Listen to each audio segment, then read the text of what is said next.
The Methadone Messiah, deconstructing Elizabeth Moldovan's come to Jesus moment.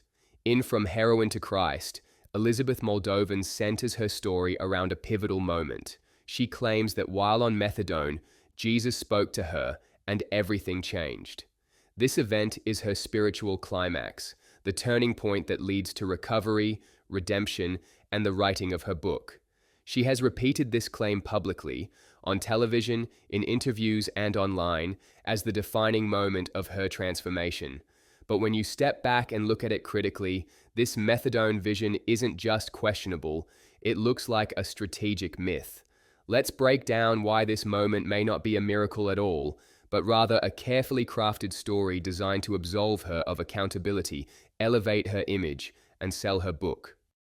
A manufactured come to Jesus moment, claiming Jesus spoke to her while on methadone, ties her recovery to a dramatic divine intervention, skipping over the harsh reality of addiction, neglect, and the long process of rebuilding a life.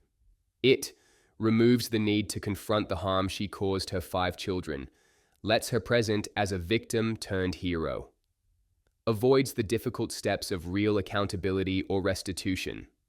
This kind of narrative isn't just emotionally manipulative, it's self-serving. What science says about hearing Jesus on methadone.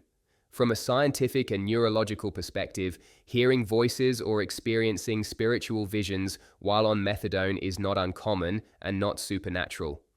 Methadone, a synthetic opioid, can cause dreamlike states, hallucinations, and auditory distortions, especially in high doses or when paired with emotional trauma.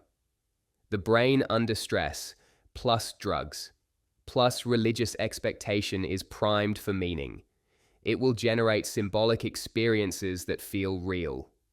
Neurologically, this could mimic temporal lobe activation, the same brain region associated with spiritual visions and religious ecstasy.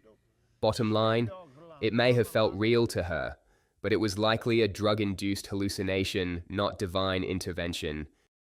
A convenient, repeated myth. Elizabeth doesn't just mention this moment once, she has shared it on TV, posted about it online, made it the spiritual centerpiece of her book. That repetition serves a purpose. It makes her story emotionally potent. It reinforces her image as someone chosen or saved. It builds a brand around miraculous recovery without hard truth. This isn't a testimony, it's marketing. The spiritual shortcut. By framing her recovery as a direct result of Jesus speaking to her, she skips the messy parts, like therapy, restitution, parenting repair, or amends. She doesn't have to explain how she used heroin daily while raising 5 children. She doesn't acknowledge the neglect, the child endangerment, or the lifelong trauma her children likely carry. Instead, she says, Jesus spoke to me. Everything changed. This is a redemption shortcut. It's not about healing, it's about erasing guilt. A lie of omission, if not commission. Even if she believes the voice was real, Elizabeth is still responsible for what she chooses to leave out. Her children's pain, the years of danger and neglect, the lack of formal recovery or restitution, the total absence of public accountability. This is how narrative abuse works, by controlling the story to minimize the damage she's done while maximizing the spiritual glory she receives. Final thought. Elizabeth Moldovan's methadone moment isn't a miracle, it's a myth.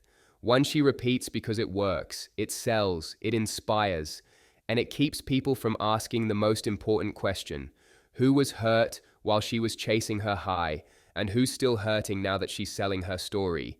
Real redemption demands truth. This isn't it. Thank you for watching. Please like and share this video so we can get the message out about Elizabeth Moldovan. My name is Propaganda Ltd.